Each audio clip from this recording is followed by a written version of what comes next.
Westbrook for Staal, and a great block by Wilson. That is an outstanding defensive play as Staal was lining up the shot. And now Washington will keep this in. A sharp angle is kicked away by Andersen. From the left point now to the center. Chance here to flex out. Gostisbehere scores! A power play goal! The Canes needed it. And Tripp drew it up. And Carolina has gotten on the board, and it's a 2-1 game. Shayne Gostisbehere, his first of this series, second of the postseason. It's a 2-1 game.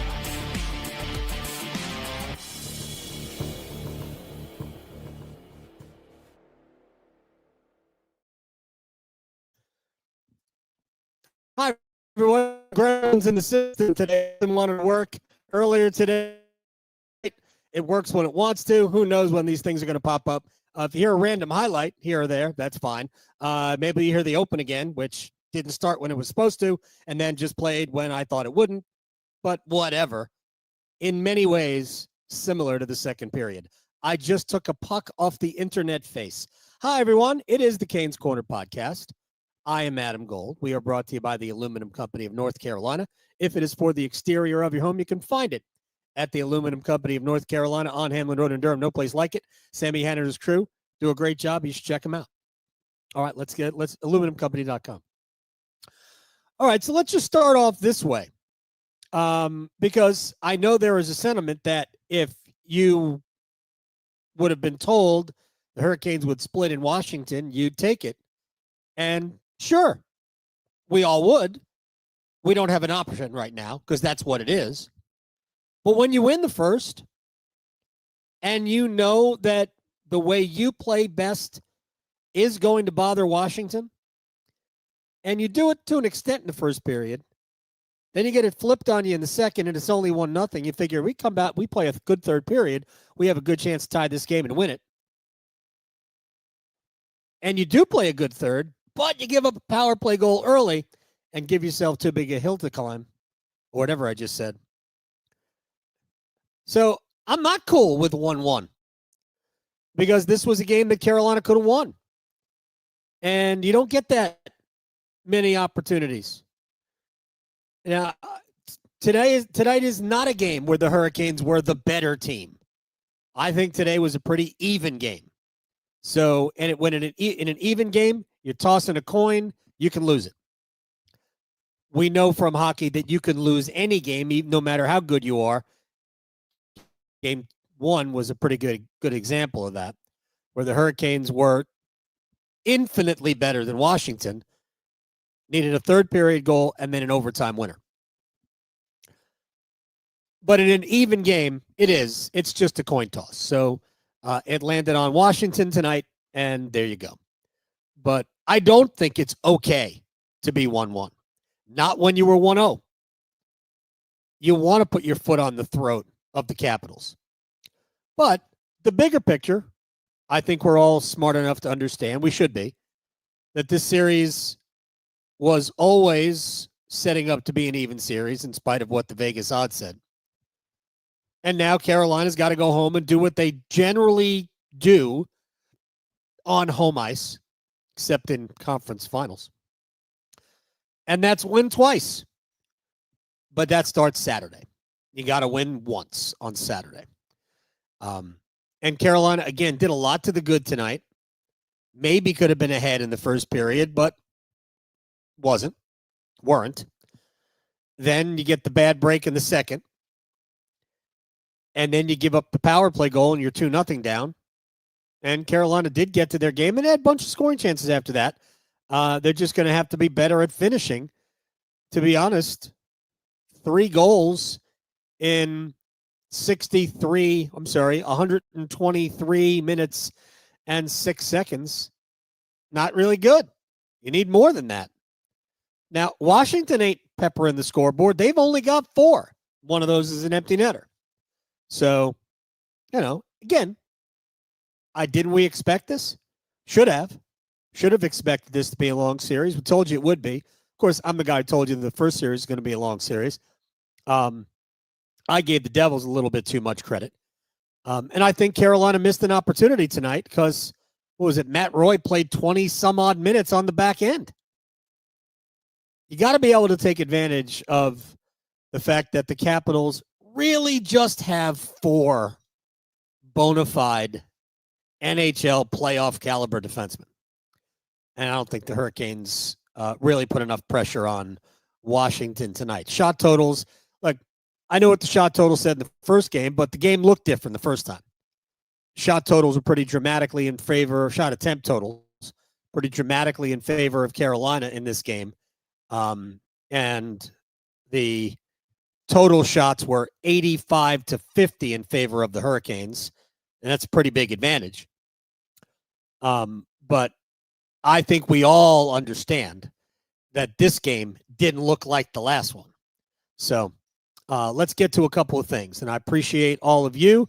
We'll say hi to Dylan, who normally is in Graham, but isn't.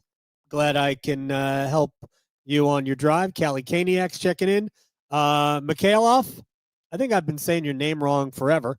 Adelaide Hills, and apparently there are a whole bunch of Kaniaks in Australia. So shouts to you down under. Let's see who else we got. Checking in from the Appalachian Longleaf IPA. Forget who it was, but hopefully he's not completely at the bottom of it yet. Antelope, California. Tim says that ESPN should replace Ray Ferraro with me. Look, I love Ray, and I love Sean McDonough. We might talk about the broadcast in a bit. Greensboro checking in. Yes, home of the Gargoyles. Now the ECHL affiliate of the Hurricanes. Hurricanes didn't have an ECHL affiliate. They were sending players to Norfolk mostly, but now they will have the Greensboro Gargoyles. And if Greensboro is listening, name Eric Cole the head coach already. Princeton checking in. Chelsea, Alabama. As a Liverpool fan, I am predisposed to hate Chelsea, Alabama, but I like you. And let's see, Cleveland County. Where else? Wendell and Pickletown. Don't even know where that is. But shouts to you in Pickletown. All right. Let's start here. I think the biggest issue through 2 games. And it's not unlike the first 2 games that Carolina played against New Jersey in the opening round, although those were both at home and they won both of those games. So, Sebastian Aho, Andrei Svechnikov, Jackson Blake. That line wasn't bad tonight. That line wasn't bad in the first game. In fact, I thought they were great in the first game. They did everything but get on the score sheet. And Aho gets on the score sheet tonight with an assist. But they weren't dangerous tonight. And in fact, the Dubois, Wilson, McMichael line was very good. Now, I do think that Spencer Carberry moved them around a little. They were not on the ice. The Aho line was not on the ice for the McMichael goal, but that was the line that was on the ice. Wilson had an opportunity on the power play, a golden chance. That was not on the power play, might have been on the power play, but he had another one. But honestly, Aho, Svechnikov, and Blake just have to be better offensively. Can't just have defense from your top line.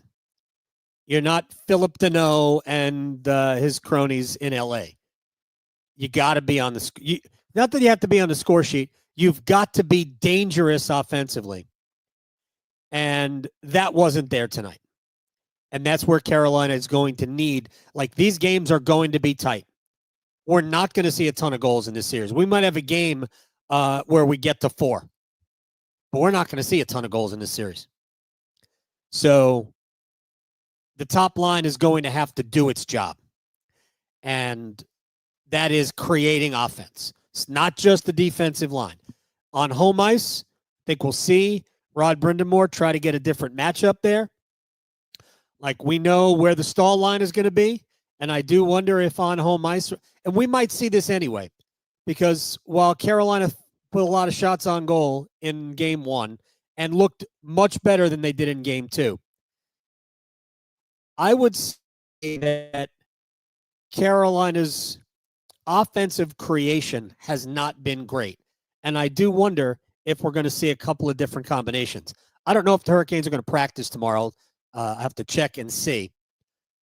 They're probably not going to skate on Friday, or rather on Saturday before the game in the morning skate.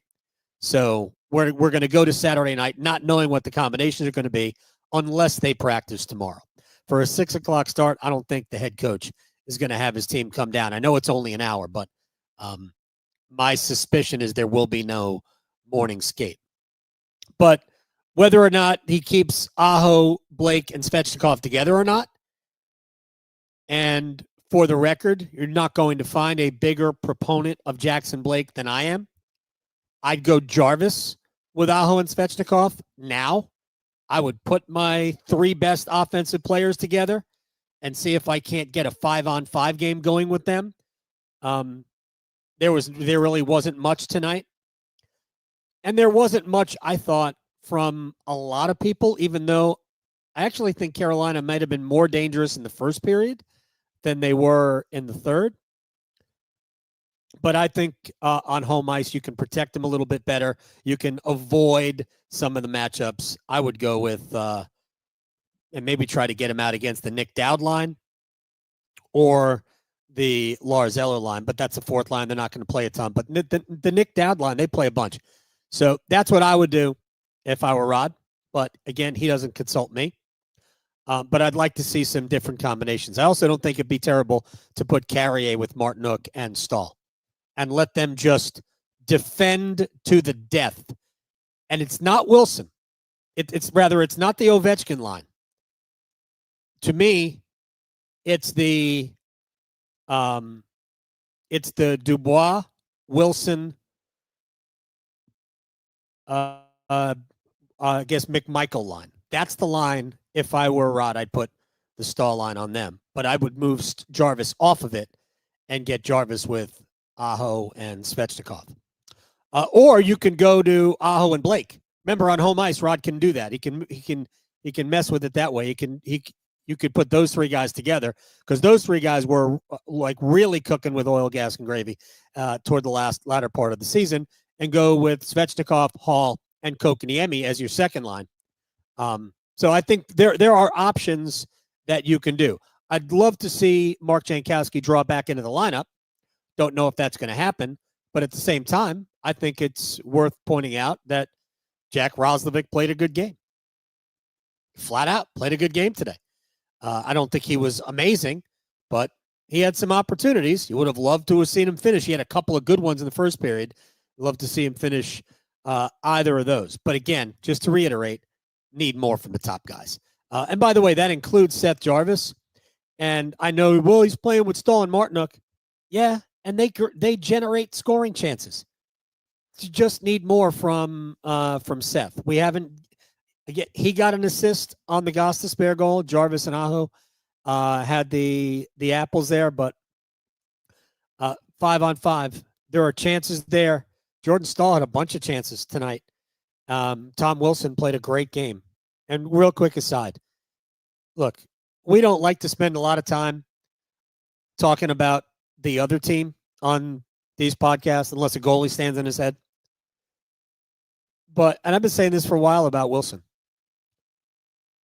A few years ago, he stopped being a jackass. Well, he's a jackass, right? Plays because he has to play that way, and that's fine. Like Sam Bennett is a jackass. But Wilson stopped gooning it up and allowed the fact that he's a great player to be the number one part of his game. And now when you watch, and I've watched a lot of the Capitals this year, Wilson's just a great player. Now, he plays with an edge, and he's a whiner when things don't go his way. But he's an incredible player, and when he keeps it between the ditches, he's awesome. He was the best player in the game tonight. And I don't even think there was a second place in the game tonight. He was that good. And think about the plays that he made in the first period defensively to deny Jordan Staal chances. There were like 4 scoring chances that Wilson erased, basically, with good defensive plays. And to me, it was the difference in the game tonight. So, again, don't want to spend any time really talking about another team's players, certainly gloating over them. But Wilson, I thought, was the difference tonight. More credit to him. He's been an all-star before. The head coach has coached him. We all know what Tom Wilson's about. But that's all right. It's playoff hockey. He didn't do anything ugly today. There you go. In fact, he didn't like it when Sebastian Aho did to him exactly what he would have done to Sebastian Aho in that situation. But that's okay. It's all right. And when this series is over and Carolina wins, there will be handshakes, and you'll see the respect because Wilson is that good a player. All right. Now, an issue that through 2 games is noticeable to me, but I will just say up front, I know what's going to happen when we get to the end of this little bit. I don't believe there is a solution to this other than they'll have to be better. Shayne Gostisbehere and Sean Walker have been, in times as a tandem, but really mostly ghost poor. So game 1, there was 1 goal for Washington and 1 glorious opportunity for another goal that were both created by Ghost. On the Alexei Protas goal that made it 1-0 early in the second period, he makes the mistake at the blue line. Puck gets by him. Walker, who Trevor Van Riemsdyk showed you what you should do on a 2-on-1. Right? Walker was able to play both. Leans into the shooter, right, to kind of force him further wide, but also is able to play the passing lane.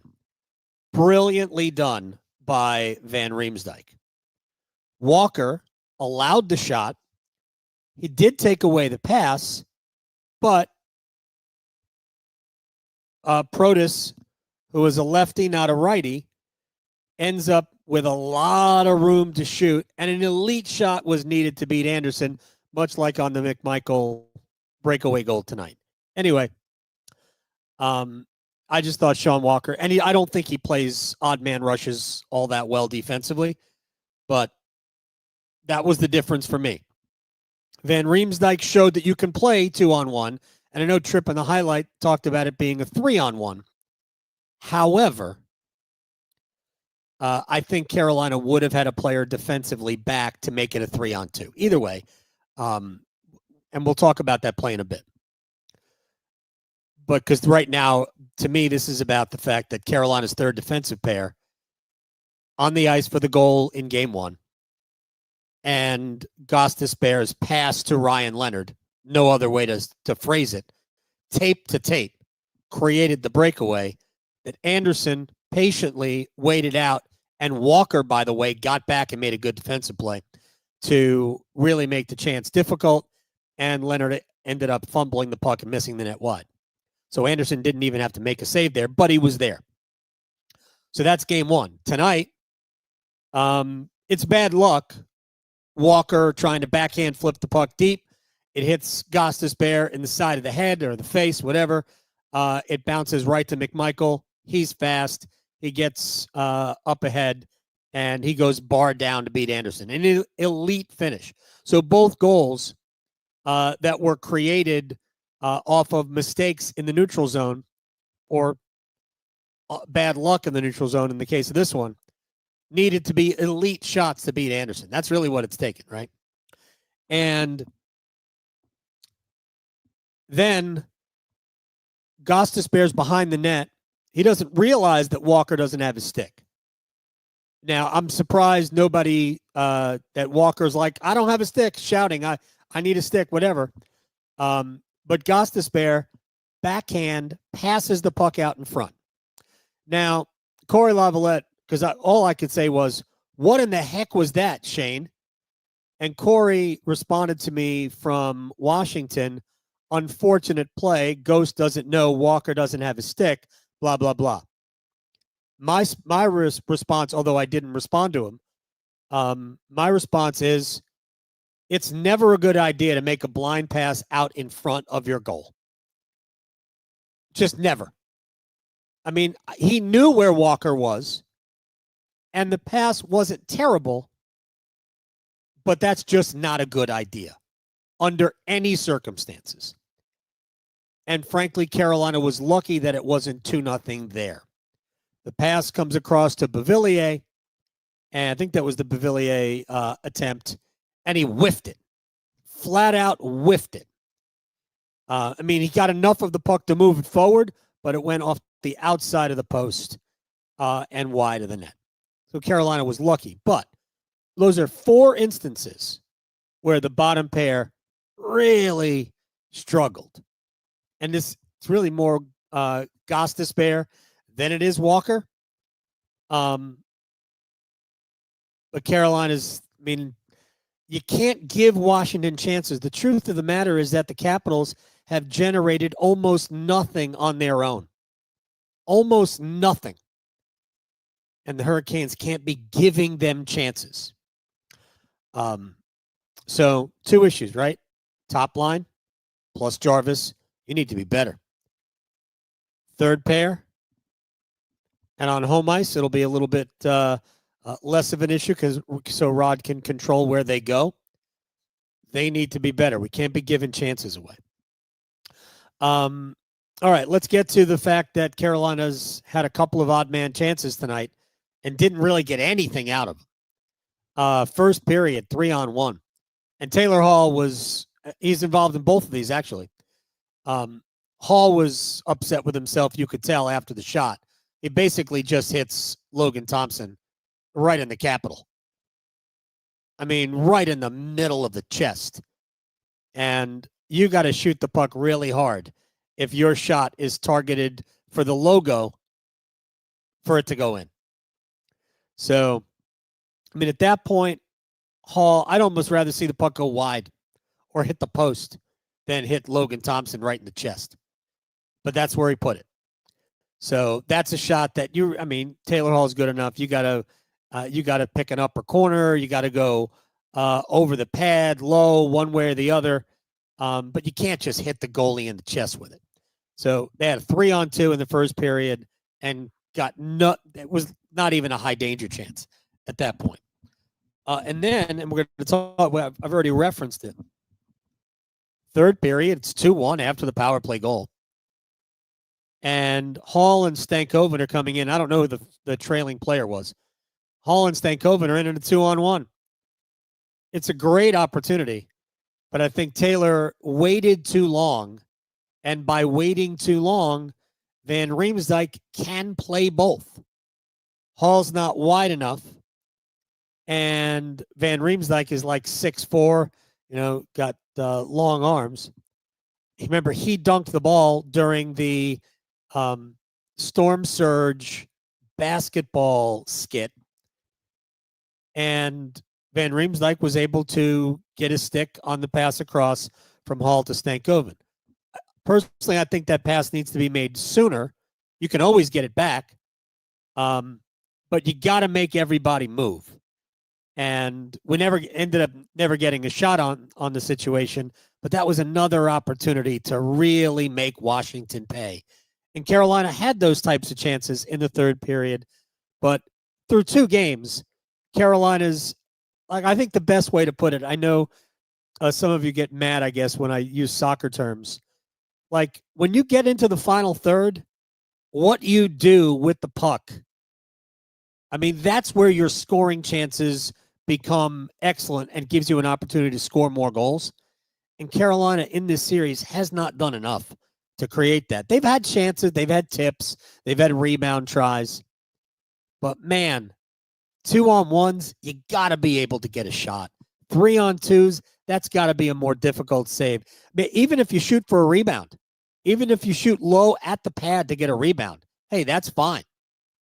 But that's not what happened in those two situations. And Carolina doesn't really get anything out of it. The power play, the last one, scored. There was a little bit more desperation because you're down 2-0. But it is interesting, and I know somebody had mentioned it on the in the chat, that Carolina will shoot everything at 5-on-5. And then they get to the power play, and that's not how they play. Now, I understand you shoot the puck that isn't ever going to go in, and you are asking to have the puck collected by Washington and sent down the ice. Now you got to enter the zone again. So I get it. But I think the larger problem with Carolina's power play is that it just moves a little too slowly. Now, if you turned it up 25% in terms of the pace, I think it would be fine. But they've got to be able to move the puck and bodies a little bit faster. They just have to do it. They just didn't do it in the first two opportunities tonight. They finally do get the power play goal. Great. Right after their power play was slammed by the ESPN broadcast. And they made it 2-1. The plays don't have to be great. So maybe this is a lesson for them, and every power play needs to be reminded at times, this is the way it should work. And I'm just, if I were Rod, I'd be like, hey, cool. We scored a power play goal based on a rebound and a lucky bounce, but a rebound. So you don't have to be, it doesn't have to be tic-tac-toe for like an 80% chance of scoring. So sometimes a shot and a rebound, that's fine. Look at Washington had a great power play tonight. Their power play goal, which ended Carolina's perfect postseason. Now, what was it? Was 17 for 17 going in? Whatever it is. It is now 7 or it was 15 for 15. Now it's 17 out of 18. So the Hurricanes, what you saw from Washington was they moved some guys around. Ovechkin was on the other side of the ice. And you get a pass across from Wilson, who kind of, maybe with his eyes, sent Chatfield the wrong way. And a pass across to Jacob Chikrin for an open net. And Freddie tried to get back. He got his paddle over, but, shot went right past the paddle. You only have probably a 15% chance of getting it. Good effort by Freddie. And again, I thought Freddie played well. Nothing he can do on the breakaway and nothing he can do on the second goal. And the empty net goal is the empty net goal. But the power play just needs to show a little bit more desperation. They got to be faster. Must be faster. All right, real quick. The ESPN broadcast. I know it's a bone of contention for a lot of us. I don't know Sean McDonough, but I have spoken with him. I have no reason to believe he is rooting for the Capitals, nor do I think Ray Ferraro is rooting for the Capitals. I think when you see the Hurricanes up 1-0 in the series, you're probably subconsciously rooting for a good, long series because, frankly, as a broadcaster or somebody without a dog in the fight, like if you're not a Caps fan or not a Canes fan, Game 6, Game 7s, man, those are fun. As soon as we get some like Jeopardy, like a loser could go home, yeah, those games are fun. But it does appear to the ear that it's like almost listening to the Washington broadcast because Carolina's good moments have been like asterisked. Like, yeah, but those shots aren't dangerous. Okay, by design. Some of them. And the whatever deficiencies have been pointed out. Apparently, Washington doesn't have many deficiencies, but when you've only won one playoff series now in 7 years, I guess you don't have a lot to hang on. But I get it. I understand where all of you are mad at the broadcast. I think it's largely a very good broadcast. And I love McDonough. And I love Ferraro. I think ESPN Studio leaves a lot to be desired. But they're not going to be TNT, which is produced by, I think, some of the elite talent in broadcasting. TNT's Inside the NBA is the best studio show, which is why ESPN essentially bought it. for next year. They'll have the Barkley, Shaq, Kenny Smith, Ernie Johnson. That show will be on ESPN. And I think Liam McHugh does a great job in a TNT set. And when Henrik Lundqvist is there, I love it. And Paul Bissonnette, whether I agree with him or not, I think is good. And I think that show has a good vibe and good energy. But the ESPN broadcast is fine, but I understand what people are like. Well, they certainly seem very slanted towards Washington. I don't know, but I'm not going to lie. I have noticed that there's a quicker inclination to point out Carolina's foibles, their historical deficiencies. But it's also true that Carolina's power play in the playoffs has been bad. They've got 7 power play goals now in 7 games. I don't think that's bad. So it's been okay. They didn't lose special teams tonight. It was a draw. Where they lost was at 5-on-5. Washington has been one of the best 5-on-5 teams in the league. Carolina's been good, but not great. And that's where Carolina's going to have to turn this series back in their favor. Going to have to be better at 5-on-5. And as I wrap it all the way back around, it comes down to the top line. It comes down to Aho, Svechnikov, and Blake, or whichever 3 players are representing Carolina's top line. It'll be Aho, likely Svechnikov, whether it's Blake or Jarvis, or maybe it's Aho, Blake, and Jarvis. I don't know. That line has to be dangerous. 2 games in a row now. First game, I thought that line was good, even without any great scoring chances. Although Svech did hit 2 crossbars, although neither were in tight. They weren't high danger chances, but they were good scoring chances. Carolina's got to be better at the top. Hey, one question. I know Carolina was on the power play at the time, and I am sure that the referees talked about it in the first intermission.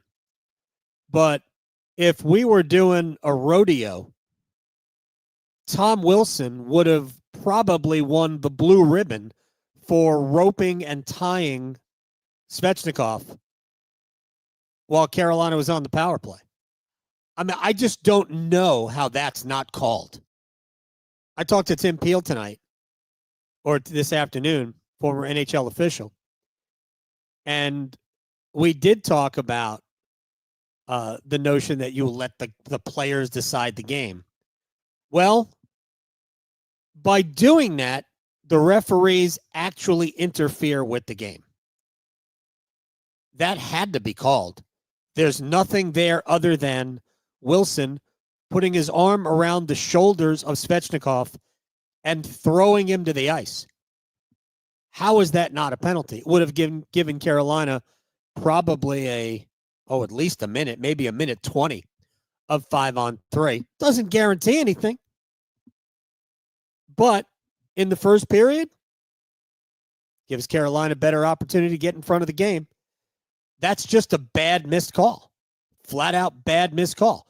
And Ray Ferraro said he was in between the benches, he goes, I don't know how that's not a penalty, but it wasn't.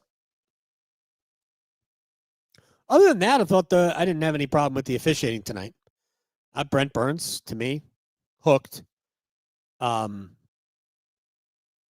didn't have any problem with the officiating tonight, but that's a gross missed call. That has to be called. With that said, we will duck out, and we'll see everybody Saturday night after the Hurricanes take on the Capitals in Game 3 in Raleigh. I am Adam Gold. This has been the Canes Corner Podcast, brought to you by the Aluminum Company of North Carolina, if it is for the exterior of your home. You can find it at the Aluminum Company of North Carolina on Hamlin Road in Durham. No place like it. Sammy Hanna and his crew do a great job. You should check them out for all of your home exterior needs. And maybe next time, all of the bells and whistles, the open, the highlights, maybe those will all work. Tonight, didn't. Sorry. See everybody next time. I'm Adam. Rate this, review it, subscribe, like, share, tell your friends.